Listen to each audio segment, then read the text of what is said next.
And we're live. What is going on, my friend? What is going on? Not much, my man. I'm still waiting for, like I always say every week, this screen, it says we're live. This screen says we're loading live. Yes, and this one here I am just looking at make sure the quality is there. I seem a little blurry. That might be my own vision from last night, but that's neither here nor there. We will get that out and share it. That's a light for us. Give that a share on my news feed.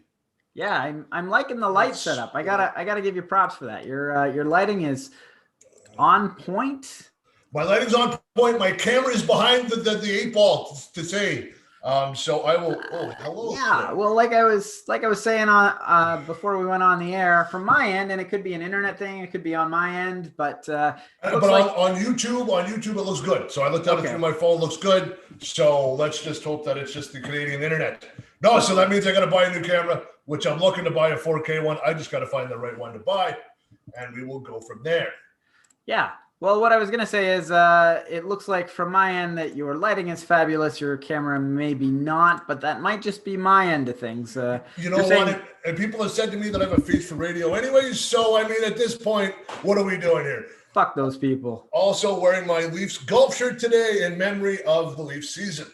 Okay. Yeah, I heard that they didn't quite do so great yesterday, eh? Yeah, they were like our buddy Tyler, just couldn't close the deal with a wide open door. So, I mean, one of the epic fails of the world. But hey, it is what it is, and we move on and forget about it. And I'll wear this jersey this golf shirt as a golf shirt because that's what it is. So I'll hit the links hopefully sometime this week or next.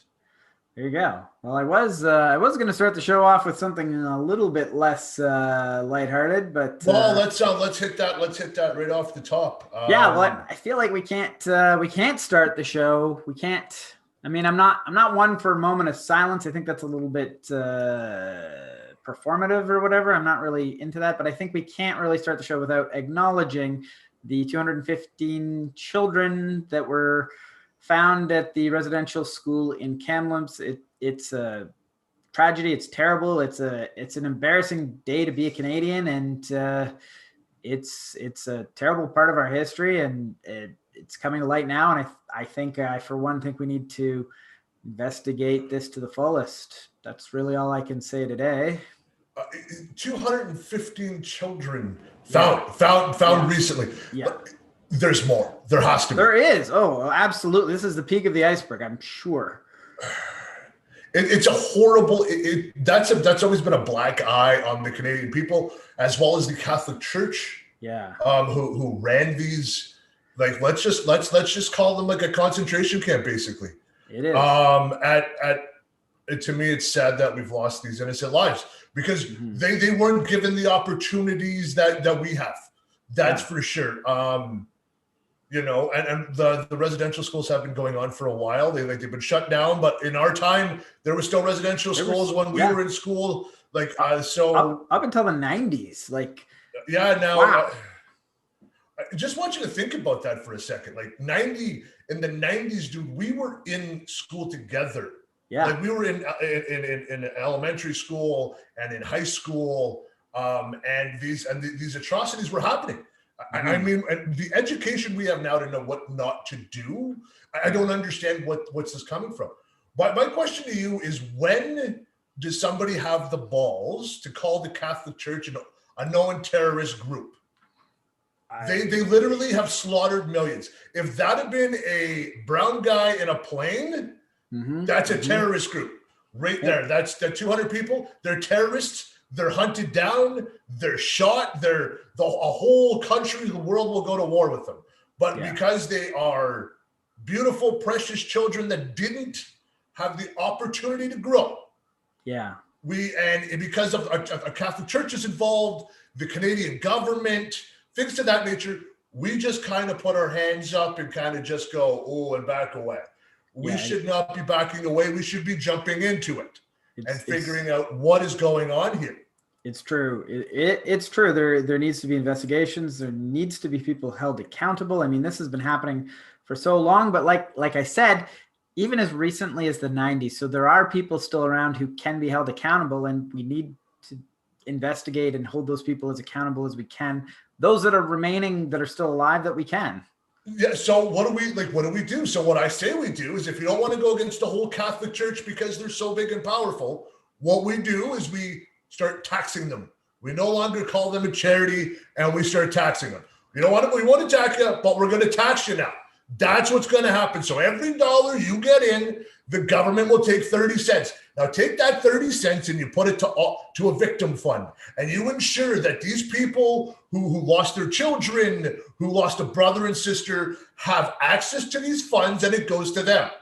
Because the people that were killed didn't have a chance, didn't have a choice, didn't have an opportunity in life to work, to live, to breathe. They were just killed. So to me, we tax the government, we tax the churches, and we ensure that this never happens again. Because we're not going to attack a church. We're not going to. I agree in some respects. Like, absolutely, we should be taxing all churches. I think it's silly that churches are considered tax exempt. So that's off the, like, that's not even like, that's a whole other conversation. That's just to start. But we also need to hold the individuals accountable. We need to honor the families of these children. We need to, there's a lot, and we need to hold ourselves accountable as Canadians. I mean, Canada has kind of taken a lot of pride in not having a racist history. And I think a lot of people need to realize that we do have a very racist history, and we need to own up to it now. And these are just some of the first steps that we need to come to terms with. That's my take on it. That's really all I have to say. I am 100% with you. Another thing too is that we tear down every residential school. Some of them are still standing. What we need to do though is not tear them down. We need to kind of fine tooth comb them. Investigations into the ground. I want soil scans. I want everything possible. If we got the guys from Oak Island that are using a scanner to see if there's some type of well in the bottom of something, we should be able to use that type of technology to ensure that there is no ground untouched, to make sure that every child has a name, has a place in this world, and we can't walk away from it. We can't. But who's going to take the fall for it? Because the church is going to go, we're the Catholic Church, and the government's not going to want to touch them. But it's guys like me and you who have a voice, we can say the voice for the people that don't have one, and we've done it before. The voice of the voiceless, as they say. That's us, man, and it's unfortunate that it happened. I honestly think that in a few months we'll probably be having this same conversation about another. Yeah, well, you're right about that. That's maybe the only honest and true thing that we know is likely to happen is this is the tip of the iceberg, and it's only going to happen again and again. And then what happens now we need to say we fucked up. I could say we fucked up. Mm-hmm. We need to fix our fuck up, as well as now we need to use this as an educational tool for our children growing up, saying this happened, this was bad, we can't let this happen, this is why we're all on the same fucking level. Mm-hmm. If that would have been 215 white kids, right now, all hell would break loose. Yeah.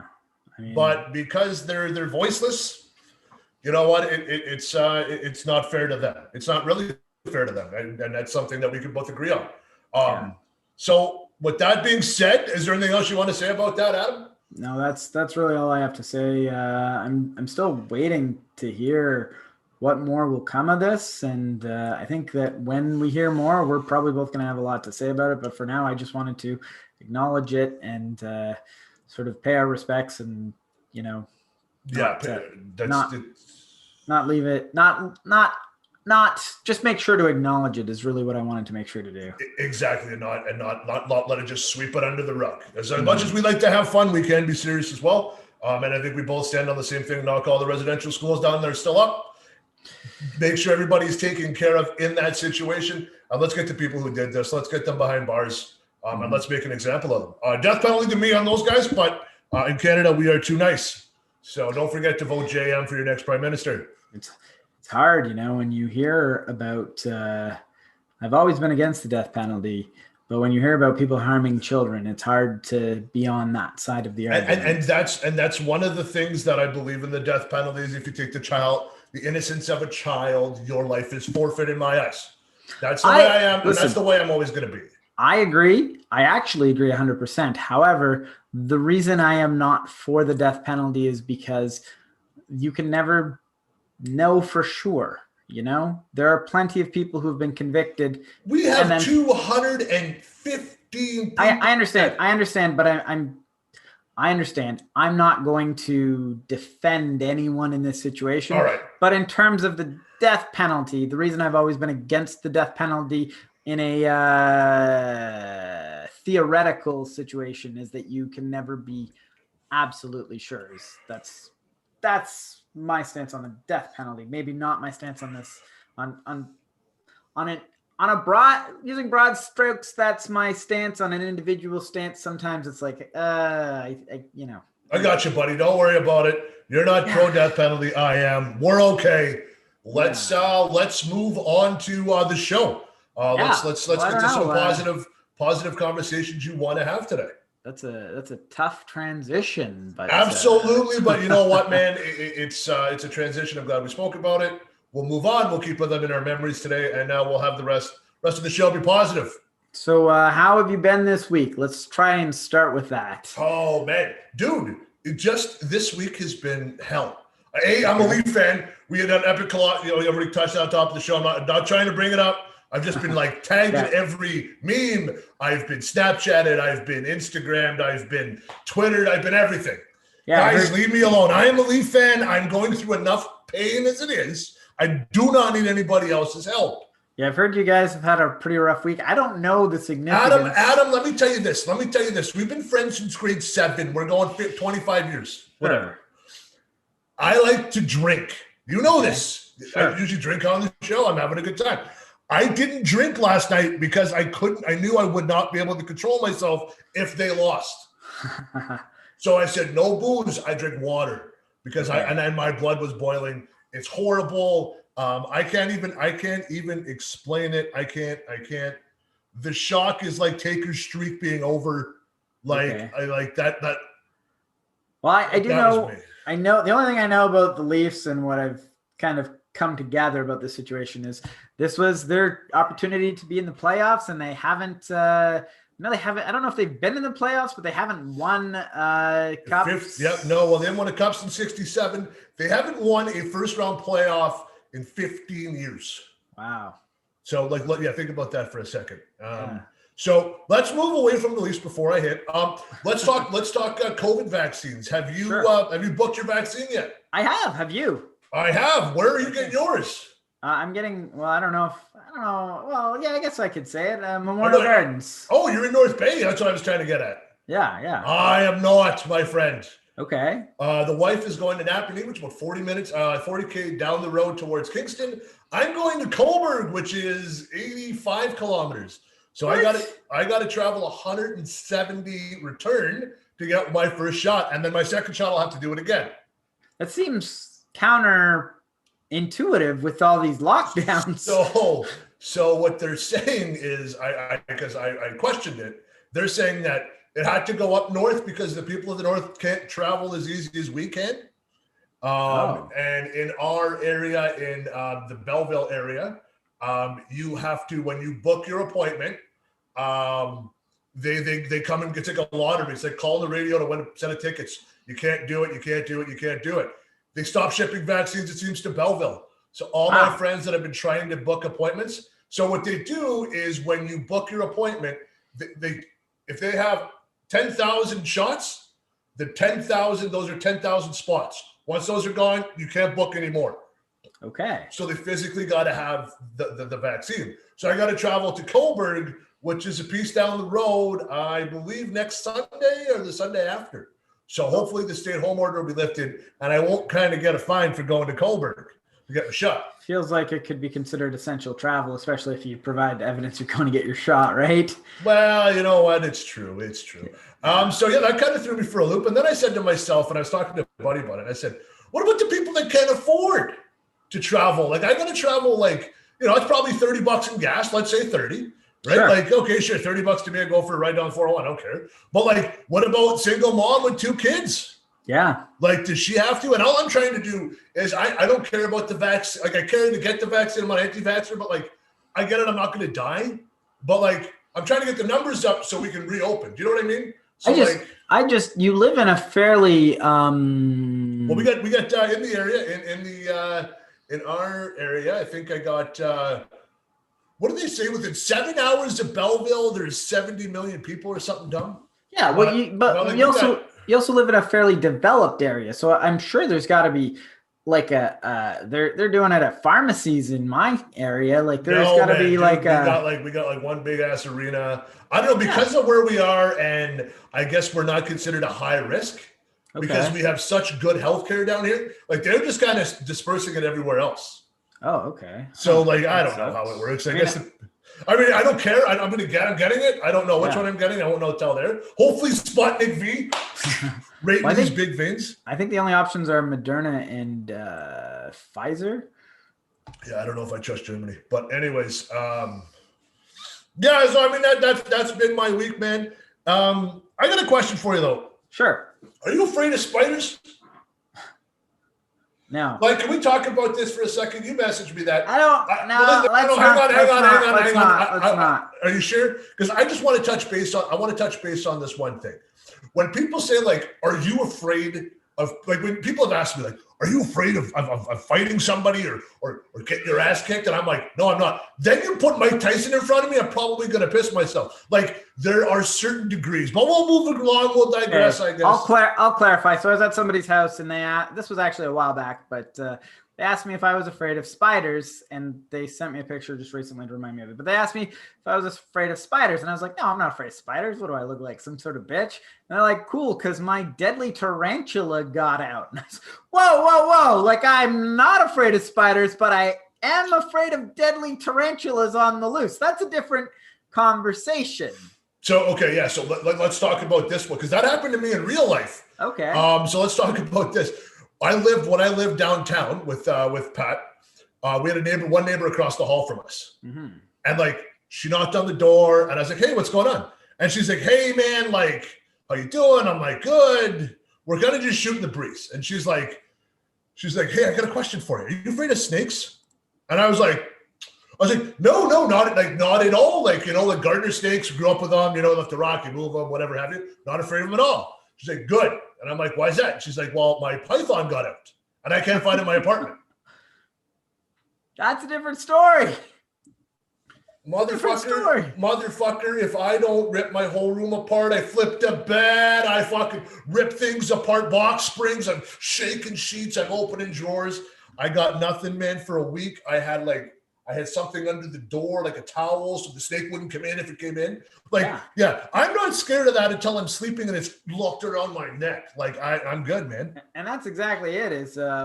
That's a python like that. That'll wrap around your neck and kill you in your sleep. Like that's not a safe spot to live. Yeah, no, it wasn't a safe spot to live. But you know what, man? It is what it is, right? But like that's why when you said that, I was like, "Oh, I got a good story about that." Yeah, so like I'm not afraid, but like if you put me in immediate danger, like, "Oh, there's a rattlesnake right there."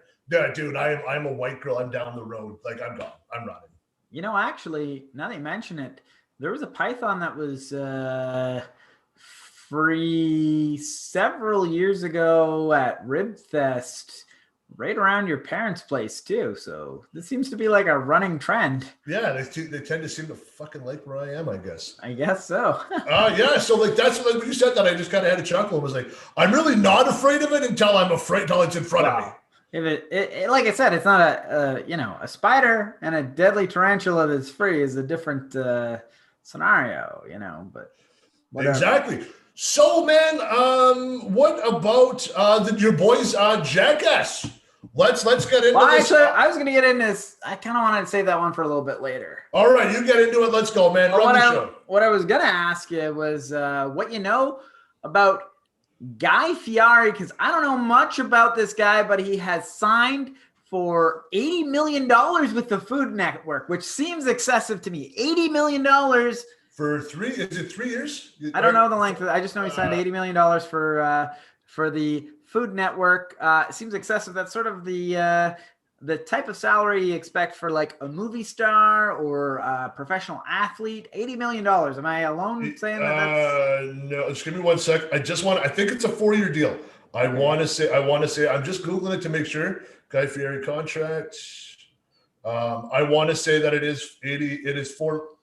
All of a sudden now my internet doesn't want to work for me, which is great. I mean, does it matter that it does matter because let's talk about it. Sure. Because the only reason I'm looking here, they're only saying $80 million. They're not saying for how long. Yeah, that's the information I got too. Is 80 million? I didn't get anything on years, but I'll Google it right now. Looks like a 3-year term, $27 million a season. Is that what I'm reading here? 3 years, creating amount.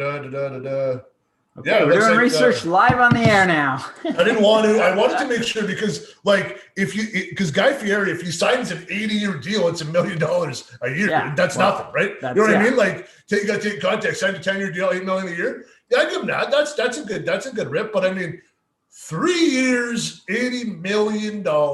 Yeah, that's impressive. I mean, yeah, obviously if he's signing like a 30-year deal, but we're not expecting that. It's generally going to be like 5 years maximum, I would think. Yeah, no, I think it's great.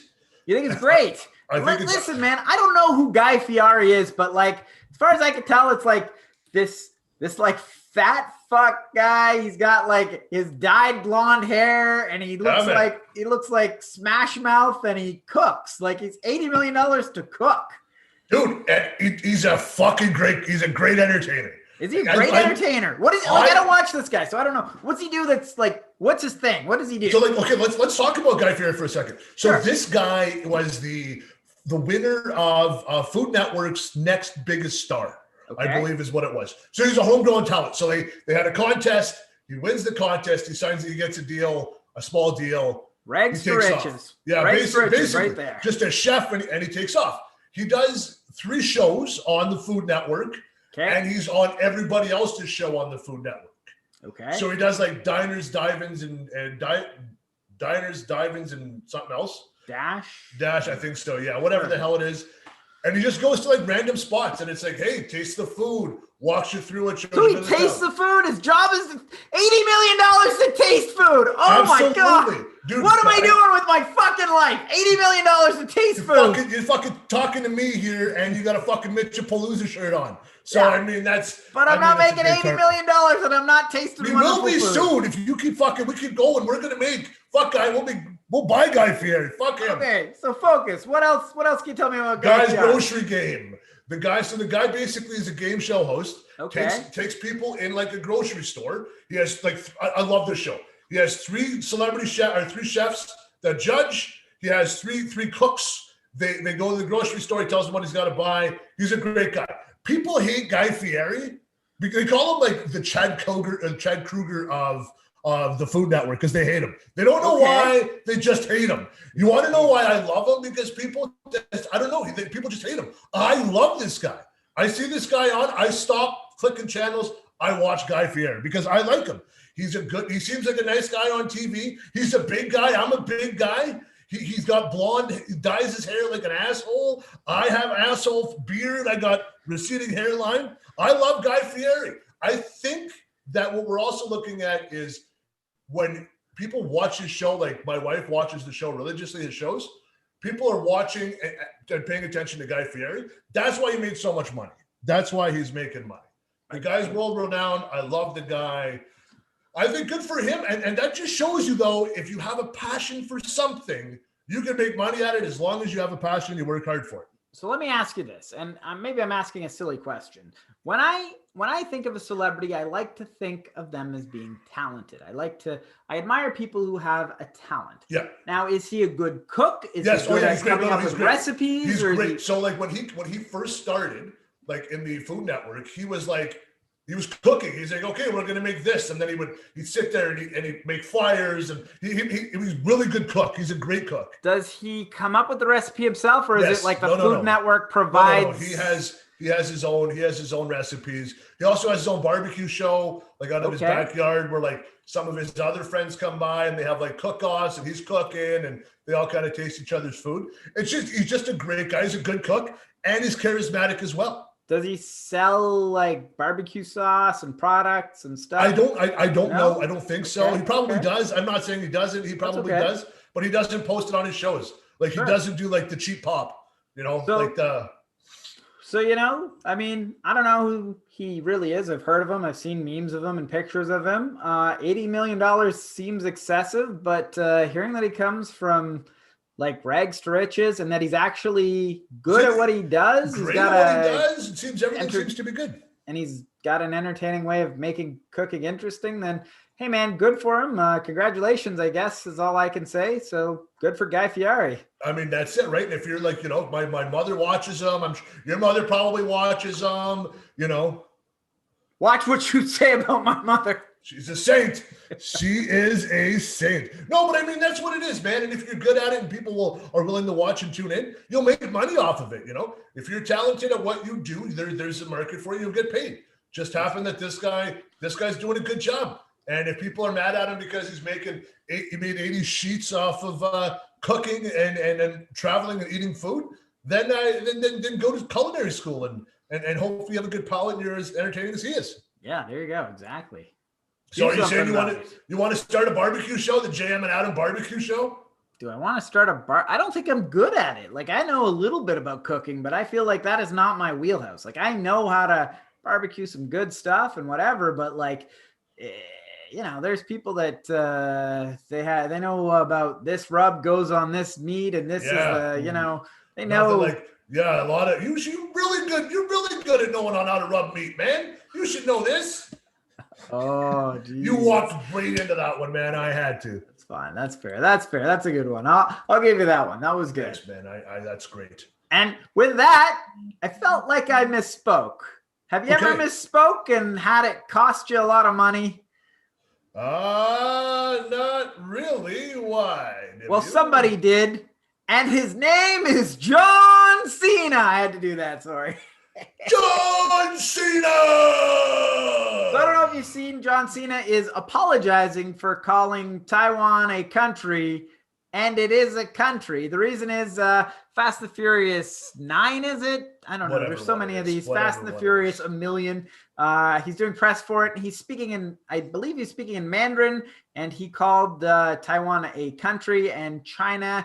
They had a civil war like 70 years ago, and Taiwan is technically China, but they're a democracy. And because he said the movie is opening, the country of Taiwan is going to be the first to see it. He's so excited. China said, "Whoa, motherfucker, how dare you call Taiwan a country?" He has apologized in Mandarin. So this guy has done like the work to learn Mandarin and apologize in Mandarin. And there's still people crucifying him. One, because he called Taiwan a country, and two, because he apologized for calling Taiwan a country.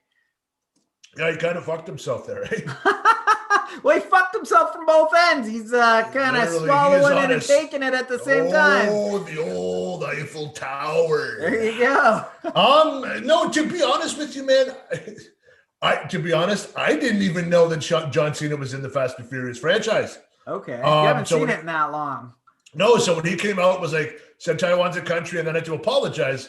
I was like, but wait, Taiwan is a country. Yeah. And then like people are like, no, it's not. I'm like, I just picked up anything that was near me that was electronic. I'm like, made in Taiwan, that's a country. Like, You know what I mean? Like, so to me, I'm like, and then what happened was the right wings who were like, you don't apologize to China. Apologize to China. We're like, we hate John Cena. I'm like, whoa, hang on, man, hang on. Let's not hate on John Cena here. John Cena knows about money. That's the problem. He knows where he's gonna get fed. And you have to play ball with China. You don't want to play ball with China, then your box office growth goes from, was there 8 billion people in China? Get rid of that 8 billion and you got the rest of the world, which I think you'll do okay in. But I don't think that in China, they've got so much control that everybody's kind of backpedaling. The only one who didn't backpedal on China was Trump. And did Trump not backpedal on China? No, he put sanctions on China. I thought you meant like he's saying, fuck John Cena. Taiwan is a country. Go fuck yourself, China. Yeah, I wish he would, but I don't think he's allowed to have his voice on any platform. But I mean, that's neither here nor there. No, I mean, it is what it is, man. Like I watch the NBA. You don't know sports a lot, Adam. The NBA came out. They were in games in China. They spoke bad about the Chinese government and how it was a communist state. China came down and said, then you're done. We're not having the NBA. The NBA forced players like LeBron James and all these guys to backpedal and say, we're apologizing. We didn't know anything about China. We were just kind of going off what the internet in North America has to say in America. And they all got slaps on the hands, but they all backed down from China. It is interesting. Everyone is so horny to cater to China, to get that Chinese market because it's so large. It's almost a cliche. If we could get 1% of China, we'd be, whatever. The thing is John Cena looks like a ridiculous placater in this situation because Taiwan is a country and he's basically prostituting himself. He's pretending that he doesn't think Taiwan is a country to make more money. John Cena should have known better. Why should he have known better? Like people say in the business, and I'll use the business as an example, the wrestling business. I say the business, you know what I'm talking about. People that don't know, heels make more money. I don't think in this case. I think you double down, John Cena. You double down. You say, you can't see me, China. That's right, because I'll be in Taiwan, the country, baby. You double down as a heel. Man, you double down and you make money hand over fist. Well, I'm going to also, now I got to backpedal because you say that and I realize, well, he's in a tough position because the people of China are not going to support him if he does something like that. Who cares? I don't know, man. I don't know what the right answer is. All I can say is John Cena kind of looks like a bitch right now. And he is a bitch. Yeah, I agree. John Cena, you're a bitch. Fight me, big bitch. But really don't fight me because that'd probably be bad for me if I'm being honest. John Cena, you can kiss my ass. Go heel, come fight me. I won't even see you coming. But yeah, so I mean, he looks like a bitch. But I mean, hey, is what it is when you're owned by massive companies, movie companies. You got to play ball, man. If the boss tells you to apologize, you're probably not going to like it, but you got to do it because it's your boss. And if you want a job, you got to do it. Got to do it. That is doesn't matter. True. All right, so we've got another story. The build-up to the 2020 Olympics. What the fuck am I missing here? So the 2020 Olympics are going to be taking place in Japan, and only 5% of Japan are vaccinated, and it is the 2020 Olympics, even though it's taking place in 2021. What, like, are they behind? Are they behind? Why the fuck are you calling it the 2020 Olympics? Well, I guess it was supposed to happen last year, but because of the pandemic, everything got canceled, and they've pushed it forward to 2021, but they're still calling it the 2020 Olympics. Yeah. That's making... And I'm a sports guy. That totally didn't even dawn on me. Yeah. Mind you, the last year and a half has been a fucking write-off anyway, so I mean, might as well call it the fucking 2019 Olympics. I don't give a fuck. It just seems funny that, like, history buffs are going to be like, no, this person won a gold medal in the 2020 Olympics. Actually in 2021 asterisks. There's a reason for that. Sure. Because the Olympics are held every 4 years, yes, correct? I think everybody knows that. Yes. No, and also if you built all that merchandise, so you're building millions of shirts, right? You're building all these shirts and the dolls and all the advertising and the fucking banners. It gets posted here. That's $1 billion. They go, fuck it, we're going to call it the 2020 because you already got it copywritten. So we're already going to get the money from the 2020. We're not going to copyright the 21.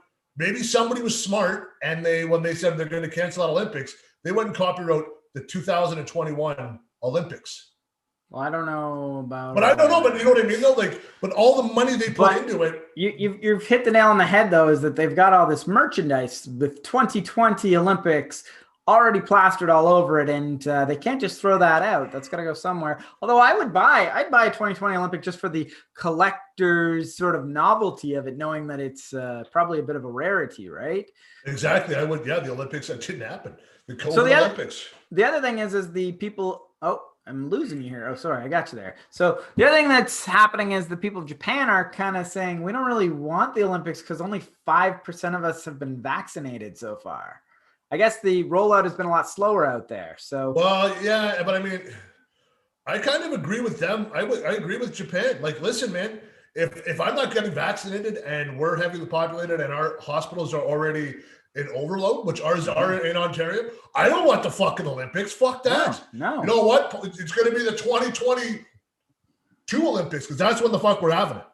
Mm-hmm. And foreigners coming in from another country, you got to assume they're all going to be vaccinated, but still, something's, there's going to be something that's going to slip through the cracks. Maybe who knows, they say you can contract it even after you've gotten the vaccine. If that's true, and even a small percentage slip through, and there's very few people vaccinated in Japan, it's a very slippery slope, and who knows, it's a lot. I will not be going to the 2020 Olympics. That's right. Jean-Marc and I will be boycotting the 2020 Olympics based on principle alone. Just principle alone, baby. Japan, you're welcome. That's it. We're boycotting it. Fuck it. Yeah. I don't even care. You know what? We were going to go. We were going to film a live show from Japan in 2021 for the 2020 Olympics, but we're going to stand with Japan right now, and we're not going to do it. We're not coming. People in Japan, my billions and billions of fans in Japan, I'm boycotting the Olympics for your safety. Jesus, I'm so sorry, guys. Yet again, we're sacrificing ourselves for the betterment of the world, Adam. Good job, buddy. That's what we do here on the show. That's all we do. That's all we do. That's all we do. Sacrifice ourselves, baby. That's it. All right. So I've got a bit of a longer story we can dive deep into. I mentioned it. Actually, you kind of already mentioned it at the top of the show. Is Johnny Knoxville is doing the final Jackass 4. This one's a little bit dear to our hearts. These are sort of these guys are sort of like rock stars that came along in our formative years. Things aren't all rosy, though. It's kind of weird to see Johnny Knoxville, 50 years old, basically stuntman, doing this stuff that we were doing at like 16 years old. I mean, part of the fun of it is watching these young, dumb guys doing stuff that's like risking their lives and getting bruised up. And I don't know if I'm going to enjoy seeing a bunch of 50-year-olds do that. Yeah, man, that's hard. Like, do you want to see Johnny Knoxville break a hip for you? Yes, absolutely. What? I don't know, man. Absolutely. I don't know, man. Like, I think it's run its course. Yeah. Now, as we talk about these things, and you start looking back, and now it seems because the 90s are so like 25 years ago or 20 years ago, the early 2000s and stuff. I'm watching all these old shows, like CNN's dropping the 90s and the early 2000s, and you're watching it, and you're watching the stuff that we grew up with. Mm-hmm. Like we grew up in MTV. Yeah. Right. We grew up with video games and the internet just slowly taking off. And the internet in its infancy, obviously, that was the time that Jackass was around. Yeah. Now, when Jackass is around, you had to have cable TV and watch it on MTV. Had to watch it on MTV. Or much or whatever. So what do you think? Are these guys too old to be doing this? Yes, absolutely. They were too old to do it the last one. That's true. It is fun though that you see the band kind of get back together, but now they're older and they're if they're gonna get back together, do me a favor. Get back together, watch your old shit. All like some of like the dead reels you have kicking around that didn't make the cutting room floor. Release those, talk about those, have a 2-hour special on HBO, and then just say, hey man, this is it, and this is our lives and this is what happened. I mean, educational. The funny thing is like we've done some of the shit that these guys have done. Dude, I remember literally falling out of a fucking tree, landing on my fucking back, losing my breath and going, I'm fucking done. I'm not doing that again. Yeah. Like we had somebody, it's a moron, light a tree on fire while they were in it, and from light the top on fire, on bottom, and then it was Jackass. It was falling on his coat, and then his ass was catching on fire. And I told him to jump, but it's 10 feet. I said, "Well, you're gonna burn to death. Like you can either burn and fall, or just jump." And then he jumped and he bitched about his ankle for 10 years, and fuck. Yeah, we learned our lesson. I distinctly remember even later in life, back in my drinking days, we used to drink a lot of beer and get some Incredible Hulk gloves that were made of foam. And when you punched them, they go Hulk smash. And we do boxing in my backyard while we were all fucking drunk. And then that made it into a movie, The King of whatever the fuck it is, Manhattan or whatever the fuck it is with that. Anyway, we do Incredible Hulk boxing just because we saw that shit. We saw similar shit in Jackass. And I watched you knock a guy out, and I beat up my brother that night too. That's right. No, oh yeah, I remember that too. Now that you say that, now I remember the knockout. Yeah. No, but the deal becomes, Adam, is that like we knew then, like we could do it, Yeah. but you fall once or twice, like, and we were pretty shit faced. Like you're like, holy fuck, like like, and we would do stupid shit. Like we would still do like, but we would make sure it was safe. Jump off the roof into a pool.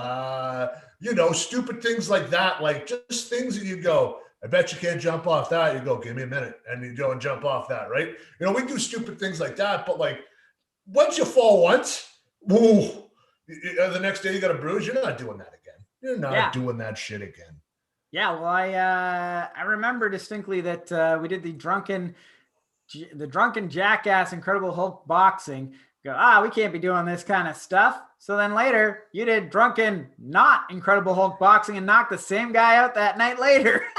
He wouldn't leave me alone. I think I told him too, didn't I? I'm pretty sure I gave him a couple of warnings, if I remember correctly. Yeah.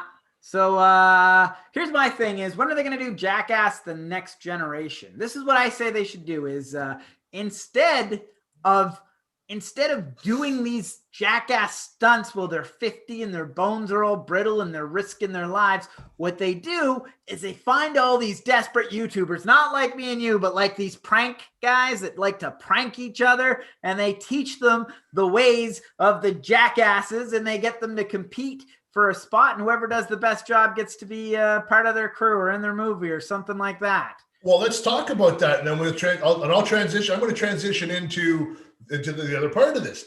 They won't. You can't do it because people see the negativity in life now.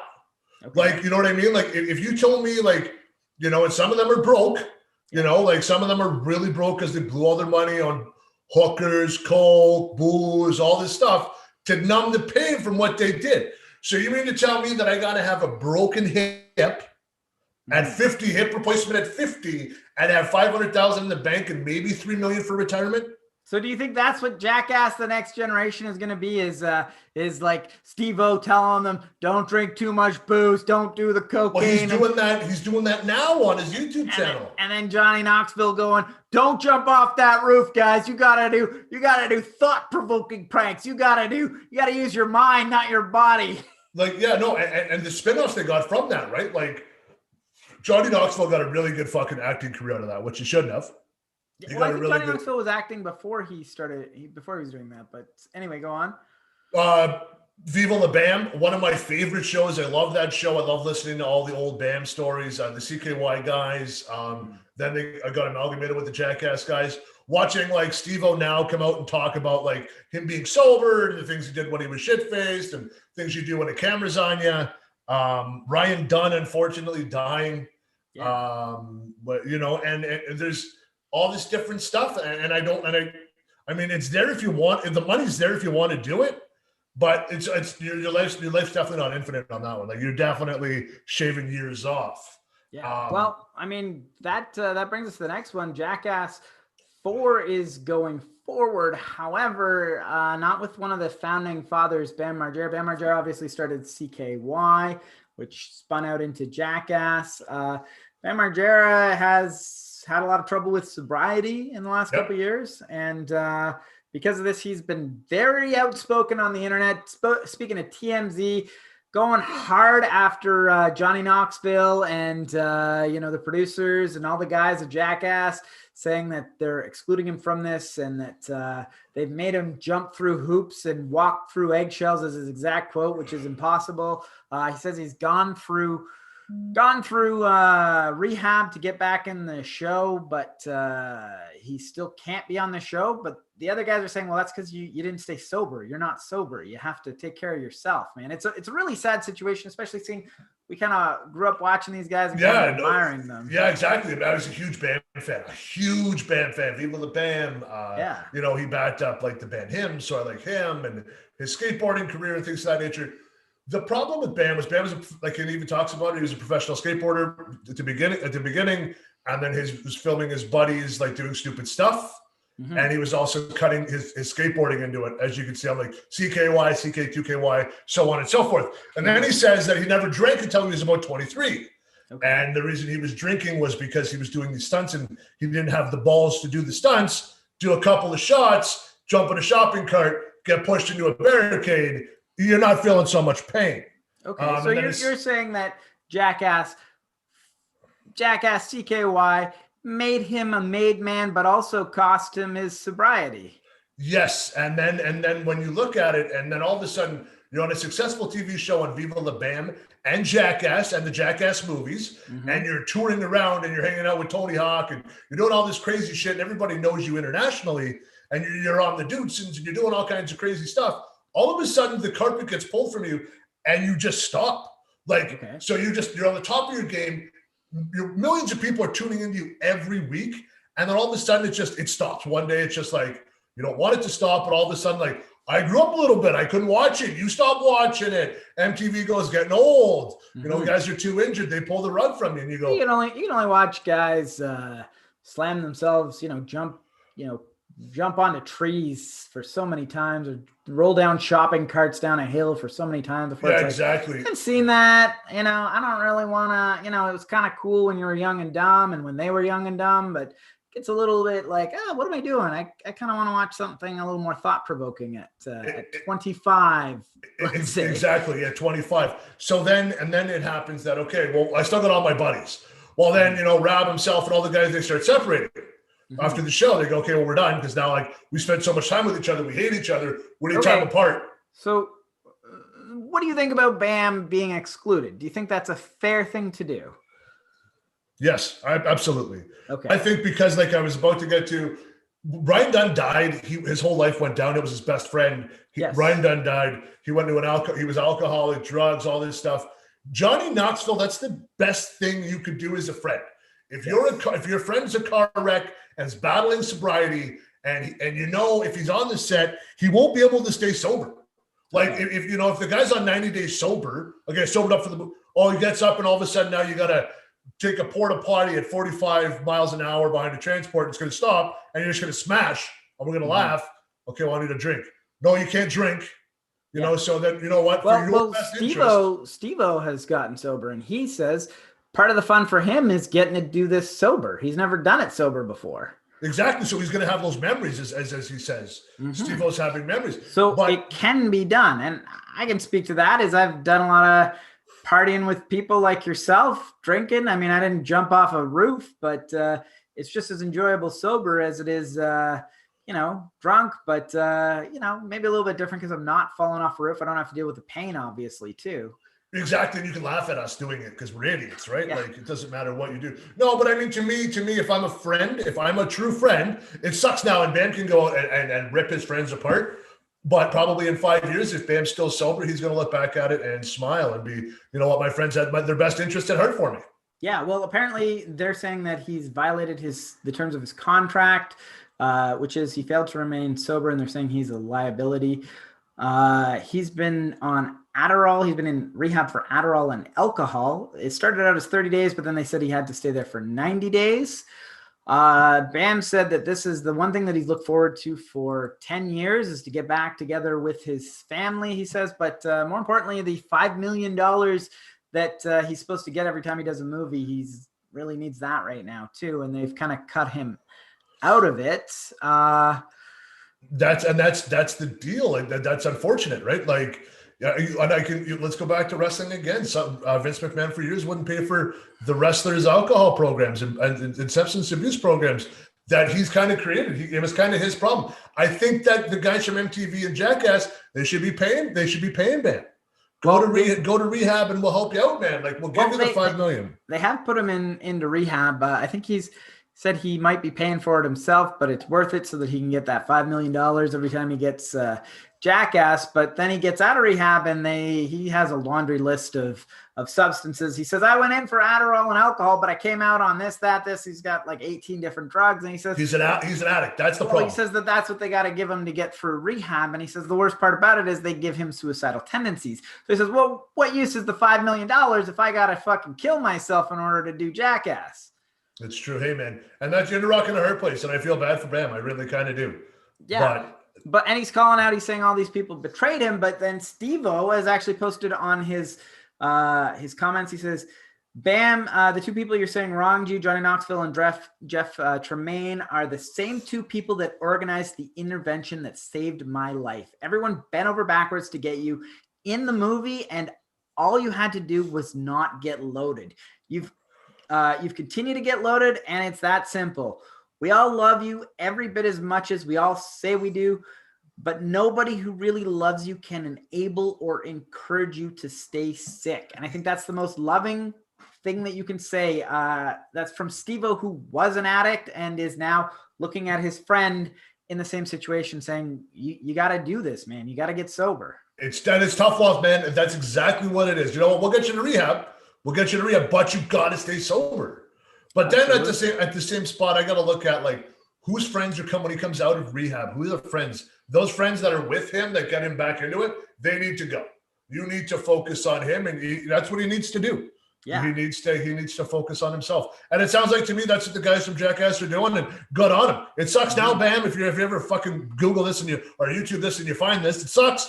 But you know what? Your buddies love you. And I think later on down the road, I think you're gonna have more love and appreciation for him, hopefully years down the road. So I got a question in the chat here from Brendan Burke. I don't know if I'm having a hard time with this one, but they say, guys, what are your favorite North Bay urban legends? Ooh, I don't know. I don't know. Is there a lot of urban legends about North Bay? Well, I can think of one with the Davidi Club, but I don't know if I want to say it on the air. Yeah.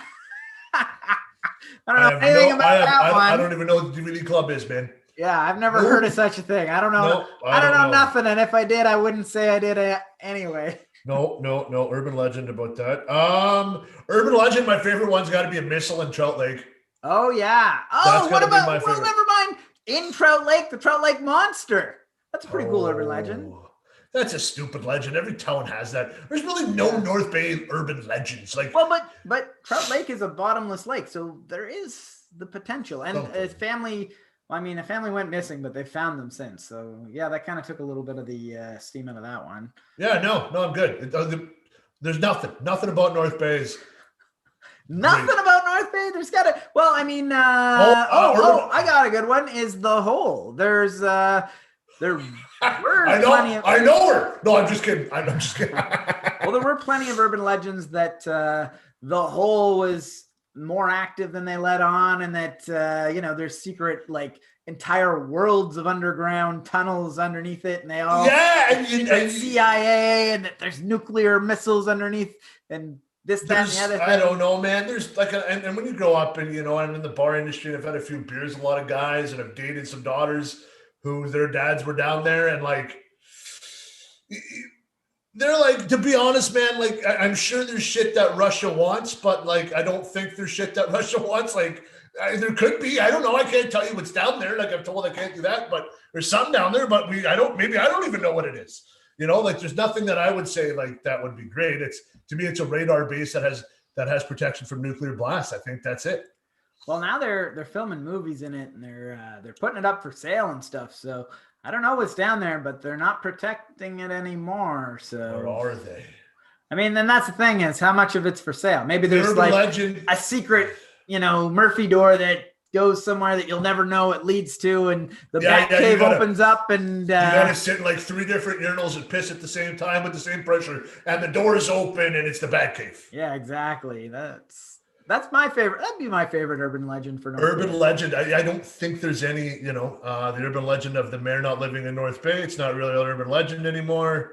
It's a myth. I don't know, man. I don't really think there is one up there that really like that. There's really one. I'm like, ooh, nothing at all for me, man. I'm the greatest urban legend there is. We should start an urban legend. We should start like a North Bay, like some cities have the Chupacabra, they have like the devil, they have like the Loch Ness Monster. We should convince people, and maybe we'll make it a running gag in this show that like every week we'll bring up but like every so often we'll bring up another sighting of this cryptozoologist creature. What would you say would be living in North Bay?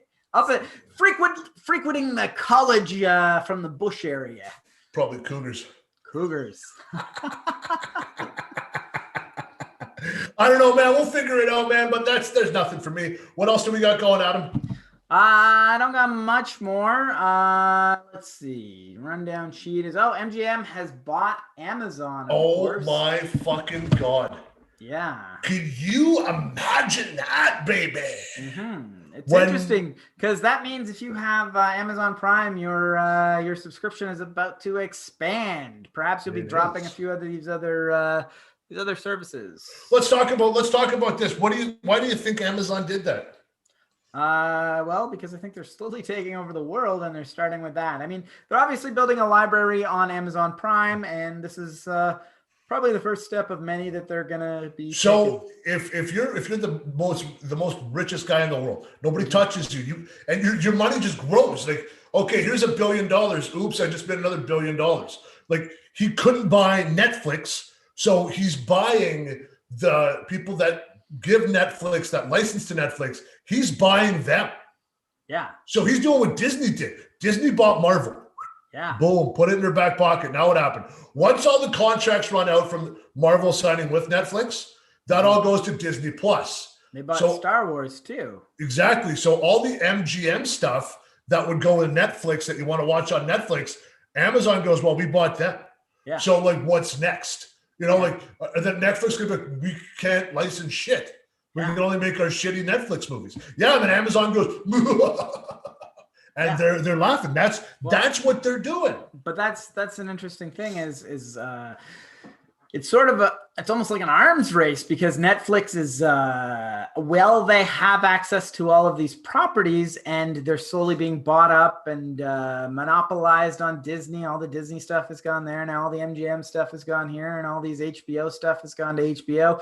They're quickly creating original content that people are hopefully going to return for. There's Orange Exactly. is the New Black. There's Glow. There's There's a Stranger Things is a great show. Lots of these shows, people are getting, hopefully for Netflix's sake, getting hooked on the original content because all this other stuff is slowly disappearing. Whereas Amazon is doing a little bit of that, but they're also doing the reverse, is buying up all these properties and bringing them to them because they have all this money that they can create this giant ball of content. correct. Now I'm going to say that Amazon originals are Yeah. better than Netflix originals. Really? I haven't seen too many of them. Which ones would you recommend?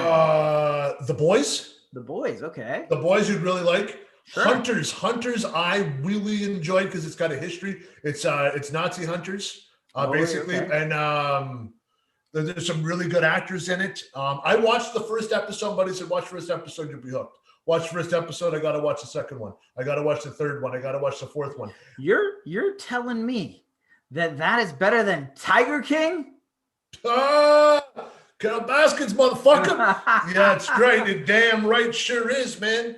Yeah, no, and to me, it's great. But my problem is like, does Netflix realize what? Do they hold on right to the very end, or do they give in and sell? That's an interesting question. What do you do? Because I'm almost canceling Netflix now. I still have it. I don't know why. My wife watches a couple of shows, but like I think Netflix is a really good. Netflix is, if you like stand-up comedy, Netflix is top tier. They kind of had the market cornered on stand-up comedy for a little while. They owned stand-up comedy. Anything new that was good was on stand-up comedy. Then they're starting to get into like true crime. I know that Tiger King I joked about, but that was the first of a long line of true crime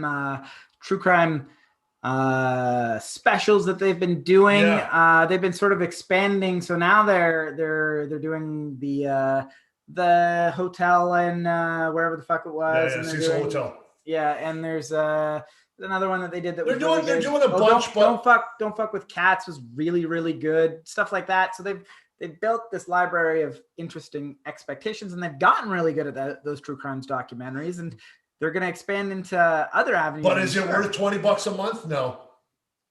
Is it $20 a month? I've already paid for $16.99. I think it is a month.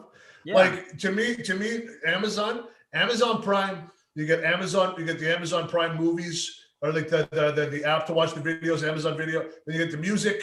I mean, for like $9, that's a steal.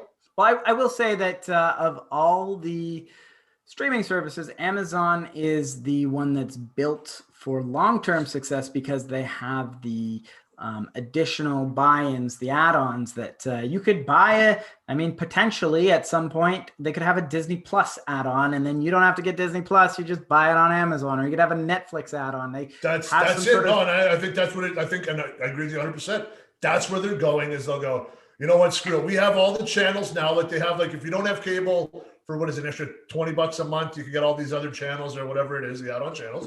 So you watch it live too, like cable TV, which is great. But like I said, if I can just pay somebody $50 a month and have like the Disney Plus, the Netflix, the all that shit, like all in one little app, and I just click on it and I'm watching it, to me that makes sense.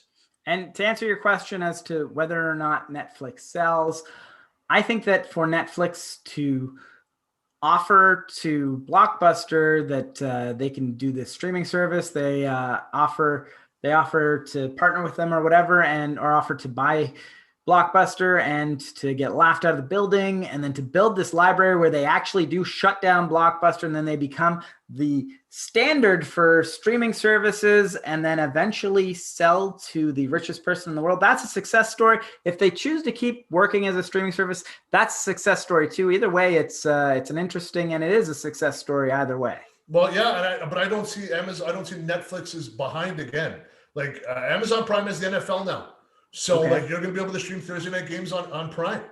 So like if you're a football, you're not even a football guy, Adam, but if you're like, no, my house, I got Amazon Prime on a Thursday, we'll have a steak and you can watch football. I hate football, but I'll have it on. I would stay home, I'm sorry to say. No, but I'm saying like if I was at your house and you're like, hey man, like, don't worry about it. You're a nice guy. Hey, put the football game on. I don't watch football, but it's something for you to do. And we're just going to talk anyways. Yeah, probably wouldn't do that because you're a dick. You're a dick. I'm trying to call you a nice guy, but I know you're a dick. Listen. I probably want to put on something we both enjoy. I'd probably put on Netflix so we could watch some Dave Chappelle. You know what? Yeah, get the alphabet people mad at us now. Good call. All right. Do I got anything else in here? Let me just quickly scan here. Oh, Ultimate Warrior documentary. What'd you think? Did you check these out? I checked the A&E one out. I kind of watched a bit of it, and then I kind of got mad with his ex-wife, and then I got Nicole's notes. So you didn't watch The Dark Side of the Ring? I watched a bit of it, and then I'm not a fan of right away. I wasn't a fan of where it was going. Really? I'm the opposite. I thought that it was a pretty positive portrayal of him. I thought it was good. Really I thought it was. Honestly, you had said that Dana Warrior, the widow of the Ultimate Warrior, had said, don't watch this documentary. It's all full of lies. Honestly, the only thing that I saw that could have insulted her and maybe been perceived as a lie by her is the positive relationship that the Ultimate Warrior kept with his ex-wife, despite being a piece of a shit of a human being. Well, I mean, it is what it is, man. I don't know. I like the A&E stuff because WWE, but also WWE is in control of A&E, right? Mm-hmm. So they're in control of that content. So they put that's why I was expecting a far darker portrayal on the Dark Side of the Ring, is because the gloves are off on the Dark Side of the Ring.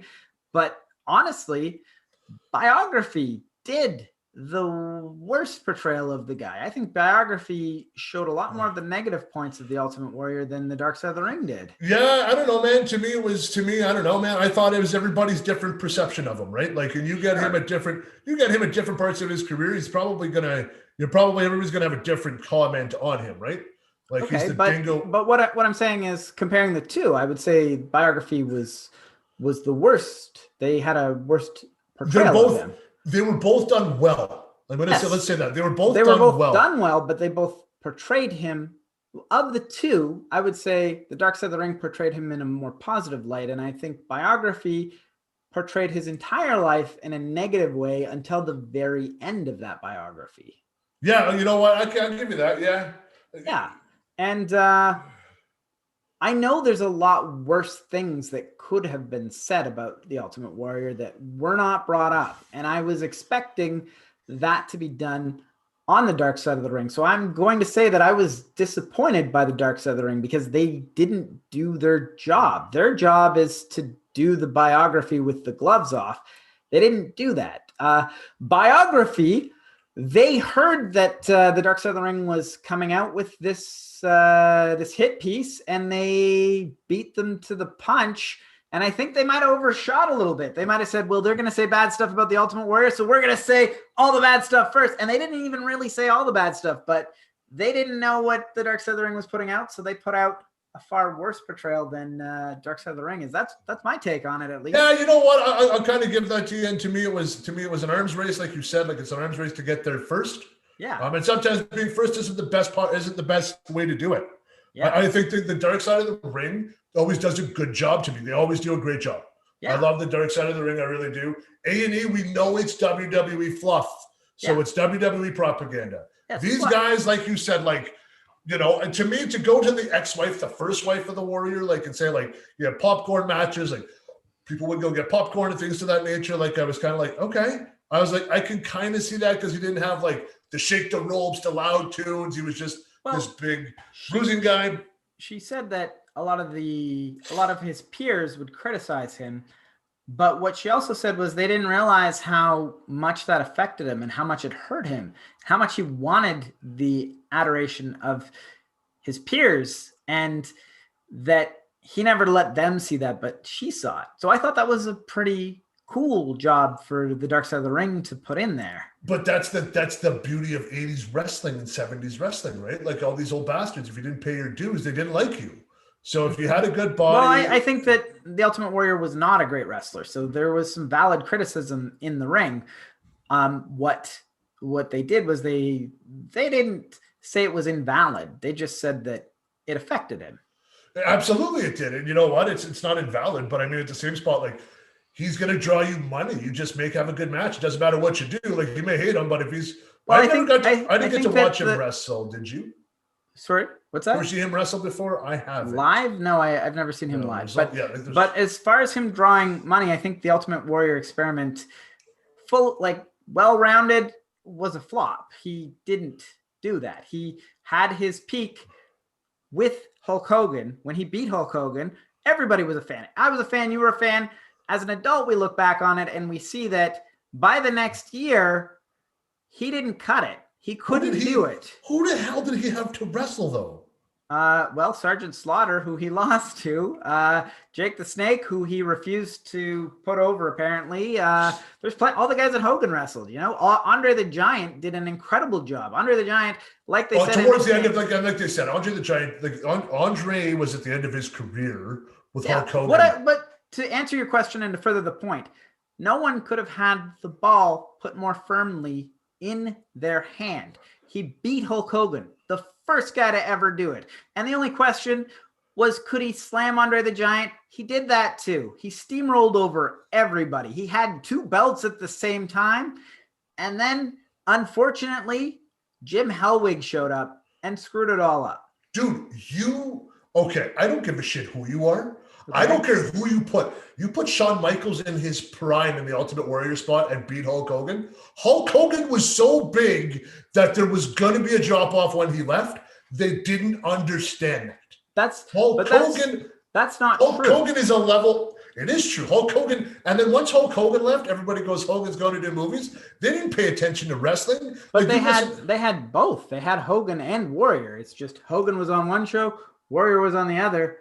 Hogan was drawing more on his tour than Warrior was drawing on the other, and they checked the numbers. With that said, that wasn't even really why he eventually dropped the ball. The reason he dropped the ball mostly, I think, in my opinion, was his professionalism. He didn't do the jobs that, like, he didn't show up. He was rude to children. I know that they told the one story that he was rude to children. That's the tip of the iceberg. I can tell you that Bret Hart has quotes about him refusing to meet with sick kids. He said they stunk. He didn't want anything to do with them. He made them wait all night. They never got to meet him, and they'd leave, like, these terrible things. Scott Hall corroborated these stories. Plenty of people. Ultimate Warrior was a great character. Jim Hellwig was a piece of shit. Listen, I'm not even going to lie to you, but also, that's Vince McMahon's fault. Don't put the ball in a psycho's hand. Like, honestly, Vince McMahon's, but it's Vince McMahon's problem. I didn't have a big big, real, like bigger than life guy. I didn't have a Hogan replacement. I gave it to the next guy who was the Ultimate Warrior. You know what? You know who we could have probably bought as a champion? Macho Man, Randy Steamboat, fucking Jake Roberts. We could have Jake the Snake as a champion. We could have went Roddy Piper. We got all these guys we could have fallen in love with becoming the champion, and you still could have kept the Warrior. It's all Vince McMahon's fault. Vince McMahon makes you, he'll break you. Vince is nobody else. Jim Hellwig is also a prick. I know this for a fact. And listen, let's back up a bit. I'll say, sure, Vince McMahon screwed up by putting the title on Ultimate Warrior, but he adjusted course by the next year.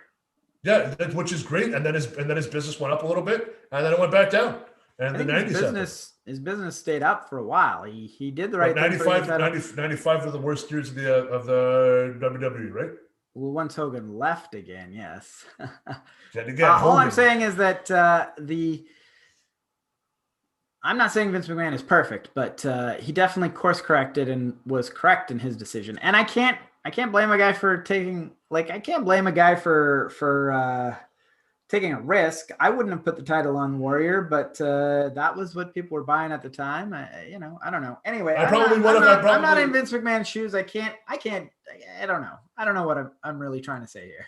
All I'm saying is that, you know what, we live and learn. And I was a fan of the Ultimate Warrior, just his on-screen persona I enjoyed. And then as I got older, I realized that he's an asshole and he's a jerk. Yeah, like exactly like he showed a pedigree. Like I think Venn was like, he beat the piss out of Hunter Hearst Helmsley. And then, Yeah, that was, he had held up the WWE and left and then came back and they said, okay, we're going to bring you back and put you in a match. And Triple H, it was his first WrestleMania, which is a special moment for that guy. And he said, I'm going to kick out of your finish and then beat you in 45 seconds. And Triple H said, I don't really think that's okay. And Warrior had the power to do whatever he wanted, and he took as much advantage of that situation as he could. And he's not a team player. Yeah. And you put the championship belt on your team captain, and obviously he wasn't team captain. Vince McMahon fixed it, and it's unfortunate that it happened, right? But we hear that he was an asshole. If he's an asshole to kids, then I don't even care who you are. You're just a piece of shit. Yeah, I agree. I agree, man. I think he was not a great person. I don't like the WWE whitewashing him. That's really all I think I have to say. Yeah, me too. That's it for me, man. Fuck the Ultimate Warrior. I love you, but fuck him. Fuck the Ultimate Warrior. That's it, man. Anything else we got today? That's it for me, my friend. That is it for me. All right, guys. Well, I'm going to stop this live stream. Thanks for watching, and like, comment, subscribe, and please share the videos